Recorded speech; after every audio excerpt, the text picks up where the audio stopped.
Hello friends, how are you all? एज में that this is Danish यार and welcome back to my YouTube channel MDS pharmacy. कैसे हैं आप सब? तो आज का जो हमारा टॉपिक है वो है डी फार्म फर्स्ट ईयर के सब्जेक्ट फार्माकोग्नोसी के चैप्टर 5 का, that is biological source, chemical constituents and therapeutic efficacy of the following categories of crude drugs. यानी कि जो आपका चैप्टर 5 है इसमें बहुत सारी कैटेगरीज हैं और उन कैटेगरीज में बहुत सारे ड्रग्स हैं, बहुत सारे क्रूड ड्रग्स हैं और उन सभी क्रूड ड्रग्स का हमें बायोलॉजिकल सोर्स, केमिकल कॉन्स्टेंट्स और थेरेपेटिक एफिकेसी पढ़नी है। ओके, तो चैप्टर काफ़ी ज़्यादा लेंथी है, इसलिए हम इस चैप्टर 5 को categories wise and lectures wise cover up करेंगे। आज का हमारा लेक्चर फर्स्ट है जिसमें हम जो आपकी फर्स्ट कैटेगरी है लेक्सेटिव, इसको हम कवर अप कर लेंगे। ओके, तो सबसे पहले देखिए हम समझते हैं कि लेक्सेटिव्स होते क्या हैं। लेक्सेटिव्स वो सब्सटेंस होते हैं जो कि कब्ज़ के इलाज के लिए यूज़ किए जाती हैं, उन सब्सटेंसेस को हम लेक्सेटिव्स कहते हैं। या वो सब्सटेंसेस जो कि डेफिकेशन को प्रमोट कराने के लिए यूज़ किए जाते हैं, उन सब्सटेंसेस को हम क्या कहते हैं? लेक्सेटिव्स कहते हैं। ऐसा समझिए आपकी मम्मी ने आपसे सुबह सुबह कहा कि बेटा जा फ्रेश होकर आ। ठीक है, क्या कहा? बेटा जा फ्रेश होकर आ। आप अपनी मम्मी से कहते हैं कि मम्मी मम्मी आती तो है पर आती नहीं। क्या कहते हैं? आती तो है पर आती नहीं। यानी कि आपको ऐसा फील होता है कि मुझे आ रही है लेकिन आपको आती नहीं है। ठीक है, क्यों? क्योंकि रात चाउमीन खाई थी, बर्गर खाया था, पिज़्ज़ा खाया था, मोमोज खाए थे, तो मैदा खाया था। अब वो मैदा क्या हुआ कि लार्ज इंटेस्टाइन का जो पार्ट होता है कॉलॉन, उसमें जाकर चिपक गया। ओके, ये कॉलॉन है लाइक दिस। ओके, वो मैदा कहाँ जाकर चिपक गया? वो मैदा यहाँ जाकर ये चिपक गया, इस तरीके से चिपक गया, जगह जगह चिपक गया। अब क्योंकि मूवमेंट जो है सही तरीके से प्रॉपर हो नहीं रहा, ये मैदा जो आपने खाया वो आगे बढ़ नहीं रहा, तो यहीं पर ये सल रहा है, गल रहा है। ठीक है, गैस बन रही है, पेट में गुड़मुड़ हो रही है, एक तरीके से पेट में क्या हो रही है? मरोड़ सी हो रही है, बम्बार्टमेंट हो रहे हैं, लेकिन उतर नहीं रही। तो इसी को जो है पास आउट कराने के लिए, जो फीकल मैटर है, फीसिस है, इसको पास आउट कराने के लिए कि बॉडी से जो है बाहर निकले, इसको पास आउट कराने के लिए जो ड्रग्स यूज़ की जाती हैं उन्हें हम लेक्सेटिव्स कहते हैं। क्या कहते हैं? लेक्सेटिव्स। ओके, आई बात समझ में? कभी कभी क्या होता है कि वाटर का एब्जॉर्प्शन ज़्यादा हो जाता है। क्या होता है कि जो हमने खाया उसमें से जब वो कॉलॉन में पहुंचा, ठीक है, तो वहाँ पर वाटर का एब्जॉर्प्शन ज़्यादा अमाउंट में हो गया किसी वजह से। ठीक है, कोई ड्रग हमने ऐसी ले ली जिसका एडवर्स इफेक्ट हो गया, या कोई भी चीज़ हमने ऐसी खा ली, या कुछ भी ऐसा हो सकता है कि जिसकी वजह से वाटर का एब्जॉर्प्शन ज़्यादा हो गया और जो स्टूल था, जो फेसिस था, फीकल मैटर था, ठीक है, वेस्ट मटेरियल था, वो क्या हो गया? टाइट हो गया। अब वो उसमें उतरने का नाम नहीं ले रहा, बाहर निकलने का नाम नहीं ले रहा। तो कैसे वो पास आउट हो, बॉडी से बाहर निकले? तो उसको बॉडी से पास आउट कराने के लिए, बाहर निकालने की जो ड्रग्स दी जाती हैं उन्हीं को हम कहते हैं लेक्सेटिव्स। आगे बात समझ में? लेक्सेयर, जो लेक्सेटिव्स है ये लैटिन वर्ड लेक्सेयर से निकला है, जिसका मतलब होता है टू लूजन, यानी कि ढीला कर देना। क्या ढीला कर देना? स्टूल, जो स्टूल है, जो फीकल मैटर है, फीसिस है, उसको ढीला कर देना। Laxatives are the substances, laxatives वो सब्सटेंस होते हैं दैट लूज स्टूल्स, जो कि स्टूल्स को क्या कर देते हैं? लूज कर देते हैं, ढीला कर देते हैं, ताकि क्या वो एकदम से बाहर निकल सके। एंड इंक्रीज बोवल मूवमेंट्स, और बोवल मूवमेंट्स को इंक्रीज कर देते हैं ताकि वो एकदम से बाहर निकल जाए। ठीक है, तो कब्ज़ हो गया भाई, तो कब्ज़ की ट्रीटमेंट में जो ड्रग्स दी जाती हैं उन्हें हम लेक्सेटिव्स कहते हैं। The substances that are used to treat and prevent constipation, वो सब्सटेंसेस जो कि ट्रीट करने के लिए, इलाज करने के लिए, एंड प्रिवेंट या बचने से, उसके होने से बचने के लिए, किसके? कॉन्स्टिपेशन के, कब्ज़ के होने के से बचने के लिए या उसके इलाज के लिए जो ड्रग्स, वो जो सब्सटेंसेस दिए जाते हैं उनको हम कहते हैं laxatives. The substances which promote defecation, वो सब्सटेंस जो कि डेफिकेशन को प्रमोट करते हैं आर नोन एज लेक्सेटिव्स, उन सब्सटेंसेस को हम लेक्सेटिव्स कहते हैं। अब डेफिकेशन आप समझते हैं, मीन जिस तरीके से यहाँ पर आपको डायग्राम में ये दिखा कि इसमें मीन्स जो वेस्ट मटेरियल है, जो फीसिस है, फीकल मैटर है, उसका बॉडी से पास आउट होने का जो प्रोसेस होता है उसको हम कहते हैं डेफिकेशन। तो इस प्रोसेस को क्या कर देते हैं? प्रमोट कर देते हैं ये ड्रग। ओके, तो लेक्सेटिव आया बात समझ? ठीक है। तो इसमें कोई ड्रग्स हैं, 4 ड्रग्स हैं आपके लैक्सेटिव कैटेगरी में। न्यू सिलेबस के अकॉर्डिंग हम पढ़ रहे हैं, बहुत ही बढ़िया तरीके से पूरी की पूरी फार्माकोगनिटिव को कवर अप करेंगे और बहुत ही बढ़िया तरीके से इंटरेस्टिंग वे में और एकदम बेहतरीन तरीके से पूरी की पूरी फार्माकोगनिटिव को हम नोट्स के जरिए से ईजी लैंग्वेज हैंड रिटेन बढ़िया नोट्स के साथ में पढ़ लेंगे। तो सबसे पहले आपके यहाँ पर ड्रग है एलोए। कौन नहीं जानता एलोए को? घी कुंवार अक्सर घरों में पाया जाता है। ओके, तो हर ड्रग की हमें बायोलॉजिकल सोर्स, केमिकल कॉन्स्टिट्यूएंट्स और थेरेपेटिक एफिकेसी को बहुत ही बढ़िया तरीके से पढ़ना है। आउट ऑफ सिलेबस हमें पढ़ना नहीं है और सिलेबस को छोड़ना नहीं है। इस क्राइटेरिया को हम साथ में लेकर चलेंगे। पूरा का पूरा सिलेबस बहुत ही बढ़िया तरीके से हम कवर अप करेंगे। पिछले के जो हमारे पीछे के 4 चैप्टर्स हैं उनको हमने ऑलरेडी कवर अप कर लिया है। अगर आपने वो चैप्टर्स नहीं देखे तो उनको भी आप देख लें। तो एलोए, इसका बायोलॉजिकल सोर्स क्या है? मीन्स बायोलॉजिकल सोर्स आप समझते हैं कहाँ से हमें ऑब्टेन हुआ है, किस प्लांट से ऑब्टेन हुआ है, उस प्लांट का नाम क्या है, उसका बायोलॉजिकल नाम क्या है, ठीक है, बायोलॉजिकल नेम, बोटेनिकल नेम उसका क्या है, ओके, उसकी फैमिली क्या है। तो ये क्या हुआ? बायोलॉजिकल सोर्स हुआ। मीन्स हमें कहाँ से वो प्लांट, वो ड्रग ऑब्टेन हुआ है, ठीक है, किस प्लांट से, किस प्लांट से, किस स्पीशीज से हमें वो ड्रग ऑब्टेन हुआ है। तो aloe is the dry juice of leaves of various species of aloes. Aloe क्या है? ड्राई जूस है। कैसा है? ड्राई जूस है। किसका? लीव्स का, पत्तियों का। किसकी पत्तियों का? Various species of aloes. Aloes की वेरियस स्पीशीज का। कौन कौन सी स्पीशीज हैं? Aloe barbadensis, curacao aloes, aloe spicata, cape aloes, aloe perryi, socotrine aloes. आपको ये याद करना पड़ेगा, बहुत ज़्यादा ज़रूरी है। Indian aloe is obtain from wild plants of aloe vera. जो इंडियन एलोए है वो ऑब्टेन होता है वाइल्ड प्लांट से एलोवेरा की। Okay, belonging to the family, इसकी फैमिली क्या है? लिलिएसी फैमिली है। कौन सी फैमिली है? लिलिएसी फैमिली है। अब आते हैं इसके chemical constituents. Okay, chemical constituents means उसमें जो केमिकल्स प्रेजेंट हैं जो कि सबसे ज़्यादा एक तरीके से एसेंशियल है, इंपॉर्टेंट होते हैं फार्माकोलॉजिकल एक्शन देने के लिए बॉडी पर, उन्हें हम केमिकल कॉन्स्टेंट्स बोलते हैं। इन्हीं केमिकल कॉन्स्टेंट्स की बेस पर फार्माकोलॉजिकल एक्शन प्रोड्यूस होता है। यानी कि जिस टाइप के केमिकल कॉन्स्टिट्यूएंट्स प्रेजेंट होंगे उस टाइप का फार्माकोलॉजिकल एक्शन प्रोड्यूस होगा, और जिस टाइप का फार्माकोलॉजिकल एक्शन प्रोड्यूस होगा उसी टाइप में हम उसको उसी कैटेगरी में रख देंगे। ओके, तो chemical constants, all the varieties of aloes, जितनी भी वेराइटीज होती हैं एलोइस की, कंटेन एंथ्रासीन ग्लाइकोसाइड्स। वो सब क्या कंटेन करती हैं?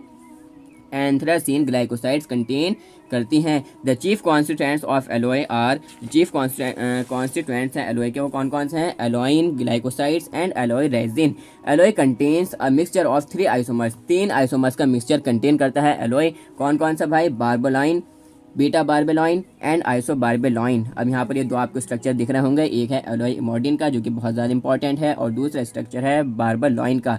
ये स्ट्रक्चर अगर आप बनाते हैं तो आपके मार्क्स काफ़ी ज़्यादा इसमें एनहेंस हो सकते हैं। ओके, तो काफ़ी ज़्यादा इंपॉर्टेंट भी होते हैं स्ट्रक्चर्स बनाने। बार्बोलाइन एज ए ग्लाइकोसाइड, बार्बोलाइन क्या है? ग्लाइकोसाइड है, which is present in all above species, जो कि प्रेजेंट होता है सभी स्पीशीज़ में। तो काफ़ी ज़्यादा इंपॉर्टेंट केमिकल कॉन्स्टिट्यूएंट है barbaloin. The other constituents of aloe, जो एलोए के अदर केमिकल कॉन्स्टिट्यूएंट्स हैं वो कौन कौन से हैं? Include aloe emodin, anthranol and resins. अब यहाँ पर ये क्या कंप्लीट हो गया? आपके केमिकल कॉन्स्टिट्यूएंट्स प्रेजेंट जो थे ड्रग में वो हमने पढ़ लिए। ओके, अब नेक्स्ट हमारे इसमें देखिए क्या है? Therapeutic efficacy.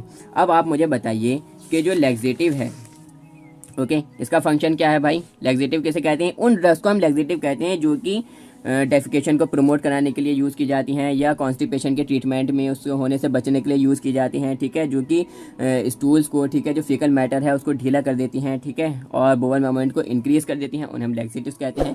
तो क्योंकि जो एलोए ड्रग है ये लैक्सेटिव कैटेगरी में है, इसलिए जितने भी इसके यूजेस होंगे वो सब कैसे होंगे? लैक्सेटिव होंगे।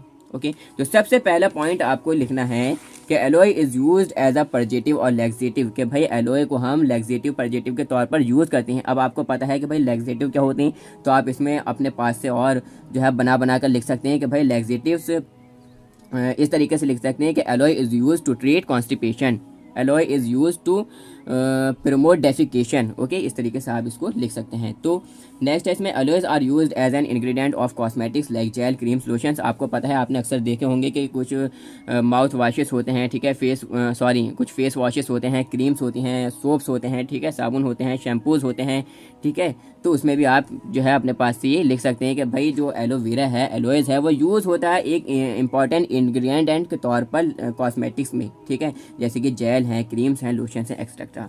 Alloy is used as a ointment of aloe gel, aloe gel के तौर पर ऑइंटमेंट का, ठीक है, ऑइंटमेंट के तौर पर इसको यूज़ करते हैं हम एलोए जेल का, ठीक है, बर्न्स के लिए, जल जाना, ठीक है, जैसे कहीं पर जल गया उसके लिए, ठीक है, एंड स्किन इरिटेशन और स्किन इरिटेशन के लिए। तो यहाँ पर आपका जो फर्स्ट ड्रग था एलोय, उसको हमने पढ़ लिया। सेकंड जो आपका ड्रग है न्यू सिलेबस के अकॉर्डिंग वो है कैस्टर ऑयल, तो इसको भी जल्दी से पढ़ लेते हैं। बायोलॉजिकल सोर्स क्या है इसका? Castor oil is a fixed oil. कैसा है भाई? फिक्स्ड ऑयल है। Obtain from the seeds of Ricinus communis. Ricinus communis के बीजों से हमें ये मिलता है, ठीक है, ऑब्टेन होता है। Belonging to the family, family क्या है? यूफॉर्बिएसी इसकी फैमिली है। केमिकल कॉन्स्टिट्यूएंट्स अब इसमें कौन कौन से प्रेजेंट है भाई, ये भी देख लेते हैं। तो castor oil chiefly contain fixed oil. Castor oil क्या कंटेन करते हैं? फिक्स्ड ऑयल कंटेन्स करते हैं 45 to 55%। A mixture of triglycerides and triricinolein, ठीक है, क्या है? एक मिक्सचर है ट्राइग्लिसराइड्स का और ट्राइराइसिनोलिन का, ठीक है, जो कि 75% होता है। विच ऑन हाइड्रोलाइसिस, जो कि हाइड्रोलाइज करने पर क्या देते हैं? Yields ricinoleic acid. क्या देते हैं? रिसिनोलिक एसिड देते हैं। Which is responsible for the cathartic effect, जो कि रेस्पॉन्सिबल होता है कैथार्टिक इफेक्ट के लिए। अब ये कैथार्टिक इफेक्ट क्या है? आगे थेरेपेटिक एफिकेसी में इसकी बात आ रही है, इसको भी हम पढ़ लेते हैं। ओके, तो केमिकल कॉन्स्टिट्यूएंट्स क्लियर है। नेक्स्ट अब देखिए हमारे इसमें है therapeutic efficacy. Therapeutic efficacy, castor oil यानी कि इसका फार्माकोलॉजिकल एक्शन क्या होगा बॉडी पर जाकर, वो है थेरेपेटिक एफिकेसी। क्या इसका थेरेपेटिक यूज़ है?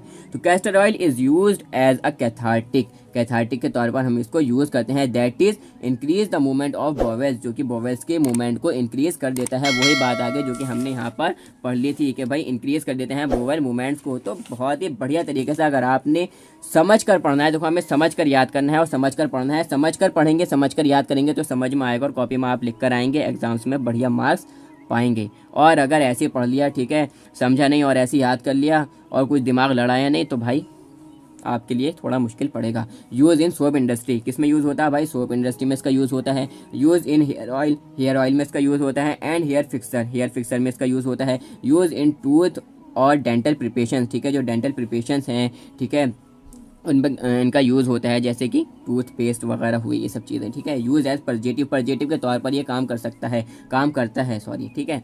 तो कैस्टर ऑयल के ये तो इसके कुछ यूज़ हो गए। अब आप इसमें और यूज़ भी आपको लिखने हैं भाई। It is use to treat constipation, it is use to promote defecation, it is used to increase bowel movements, it is used to loosen stools, ठीक है। तो इस तरीके से आपको लिखना है और बहुत ही बढ़िया तरीके से सारी की सारी ड्रग्स को। तो थेरेपेटिक एफिकेसी की तो आपको ऐसी कोई जो है पढ़ लेना, एक बार 2-3 बार पढ़ेंगे तो याद हो जाएगा। अदरवाइज अगर आपने ये ध्यान में रख लिया कि भाई कौन सी ड्रग किस कैटेगरी में है, तो आप बासानी थेरेपेटिक एफिकेसी को लिख सकते हैं। ओके, और केमिकल कॉन्स्टिट्यूएंट्स भी बहुत बढ़िया तरीके से आप याद कर सकते हैं। एक ट्रिकी वीडियो है, अब अपलोडेड है यूट्यूब पर, वो आप देख लें। ओके, नेक्स्ट जो हमारी इसमें ड्रग है वो है स्फेगुला। ओके, तो इसका बायोलॉजिकल सोर्स क्या है? स्फेगुला कंटेन्स ऑफ ड्राइड सीड्स, क्या है? ड्राइड सीड्स कंटेन करती हैं ऑफ द प्लांट, कौन से प्लांट के? नेम नोन एज प्लांटेगो ओवेटा फॉर्स्की, ठीक है, ये प्लांट का नाम है। इसके बीजों से हमें ये ड्रग ऑब्टेन होता है। Belonging to the family, family क्या है? प्लांटिजिनेसी। केमिकल कॉन्स्टिट्यूएंट्स में कौन कौन से प्रेजेंट है? Ispaghula seeds contain 10% mucilage, 10% mucilage contain करता है इन देयर एपिडर्मिस, अपनी एपिडर्मिस में। द प्रिंसिपल कॉन्स्टिट्यूएंट, जो प्रिंसिपल कॉन्स्टिट्यूएंट्स हैं, मेन कॉन्स्टिट्यूएंट्स हैं जो कि प्रेजेंट होते हैं म्यूसिलेज में, वो कौन से हैं? और पेंटोसन एंड एल्डोबायोनिक एसिड, पेंटोसन एंड एल्डोबायोनिक एसिड, ये दो प्रिंसिपल कॉन्स्टिट्यूएंट्स हैं। ओके, नेक्स्ट हमारी देखिए इसमें आती है थेरेपेटिक एफिकेसी, यानी कि इसका क्या फार्माकोलॉजिकल एक्शन है, बॉडी पर जाकर क्या इफेक्ट देगी। तो इन डायसेंट्री एंड डायरिया, ठीक है, डायरिया आप समझते हैं, लूज मोशन, दस्त लग गए, ठीक है, उसको हम कहते हैं diarrhoea. It act as preventing irritation, ठीक है, इरिटेशन को से बचने के लिए यूज़ किया जाता है। And also in the treatment, use in the treatment of pile, pile आप समझते हैं बवासीर, बवासीर के ट्रीटमेंट में इसका यूज़ किया जाता है। It is use in as a stabiliser in ice cream factories में, स्टेबलाइजर के तौर पर इसका यूज़ किया जाता है। It is use in the treatment of chronic constipation, chronic constipation के ट्रीटमेंट में इसका यूज़ किया जाता है, ठीक है। It is use as a laxative के तौर पर due to bulk and demulcent effect की वजह से इसका यूज़ किया जाता है। तो ये था स्फेगुला। अब जो लास्ट ड्रग है इसमें वो है सेना। ओके, और ये चैप्टर आपका, सॉरी, ये जो कैटेगरी है लेग्जेटिव, ये हो जाएगी कंप्लीट। सेना का बायोलॉजिकल सोर्स क्या है? सेना जो ड्रग है काफ़ी ज़्यादा इंपॉर्टेंट ड्रग है, तो इसको आप मस्ट याद करें। ओके, तो बायोलॉजिकल सोर्स सेना is the dried leaflets of the plants.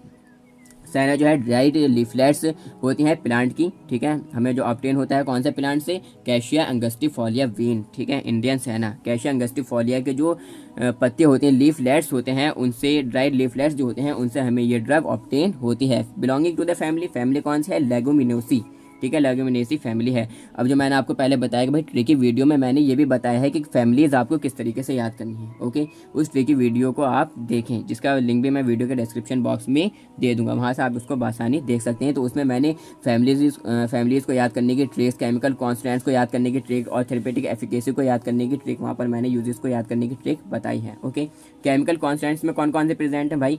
Senna leaves, जो सैना की पत्ती होती है, कंटेन्स मेनली, क्या कंटेन करती है? Mainly anthraquinone glycosides. क्या कंटेन करती है? एंथ्राक्विनोन ग्लाइकोसाइड्स कंटेन करती है। Leaves contain rhein, leaves contain करते हैं leaves, aloe emodin and kaempferol contain करते हैं। ये एलोई इमोडिन जो कि इंपॉर्टेंट है, इसका ये स्ट्रक्चर है। ओके, तो नेक्स्ट देखिए हमारे इसमें आते हैं थेरेपेटिक एफिकेसी। तो यूज एज अ परजेटिव के तौर पर यूज़ होता है, यानी कि लेक्सेटिव के तौर पर हम इसका यूज़ करते हैं। Use in case of habitual constipation, जिनको लगातार एक तरीके से कॉन्स्टिपेशन की कब्ज़ की शिकायत रहती है, उसके ट्रीटमेंट में इसका यूज़ होता है। It is use as stimulant cathartic के तौर पर हम इसका यूज़ करते हैं। कैथार्टिक आपने समझ लिया कि वो ड्रग जो कि इंक्रीज़ कर देते हैं मूवमेंट को बोवेल्स के, ठीक है, वही बात है लेक्सेटिव वाली। Senna is use for irritable bowel syndrome में के लिए इसका यूज़ होता है, हेमोरॉइड्स के लिए एंड वेट लॉस में इसका ट्रीटमेंट में इसका यूज़ होता है। It is use to treat constipation, कब्ज़ के इलाज के लिए इसका यूज़ होता है। And also to clear the bowels, और जो बोवेल है उसको क्लियर करने के लिए, यानी कि जो रेक्टम है, ठीक है, उसको क्लियर करने के लिए, उसको साफ़ करने के लिए, या जो फेसिस हैं उसको बाहर निकालने के लिए बिफोर डायग्नोस्टिक टेस्ट, कुछ डायग्नोस्टिक टेस्ट हैं जैसे कि कोलोनोस्कोपी, वो टेस्ट हमें परफॉर्म करना है, ठीक है, तो ताकि कि वो बढ़िया तरीके से टेस्ट परफॉर्म हो जाए, ठीक है, तो उसके लिए रेक्टम को एक तरीके से खाली करने के लिए इन ड्रग्स का यूज़ होता है, सैना वगैरह का। तो ये 4 ड्रग्स थे आपके इसमें लेक्सेटिव कैटेगरी में, जिनको हमने बहुत ही बढ़िया तरीके से पढ़ लिया। नेक्स्ट जो आपकी इसमें कैटेगरी है वो है कार्डियोटॉनिक्स, जिसको हम लेक्चर सेकंड में कवर अप करेंगे। 2 ड्रग्स है इसमें, डिजिटैलिस एंड अर्जुना, इसको भी बहुत बढ़िया तरीके से हम पढ़ लेंगे। ओके, तो अगर आपको ये नोट्स चाहिए तो आप मुझे मैसेज करें व्हाट्सएप पर, ठीक है, या आप इंस्टाग्राम पर, टेलीग्राम पर मुझे व्हाट्सअप करें, जिसका नंबर और लिंक्स भी मैं टेलीग्राम के, इंस्टाग्राम के वीडियो के डिस्क्रिप्शन बॉक्स में दे दूंगा। वहाँ से आप मुझे मैसेज कर सकते हैं और नोट्स को बाय कर सकते हैं, और बाय कर प्रिंट आउट कराकर यूट्यूब लेक्चर से बहुत ही बढ़िया तरीके से समझ सकते हैं। आज के लिए बस इतना ही। Thanks for listening carefully, that's all.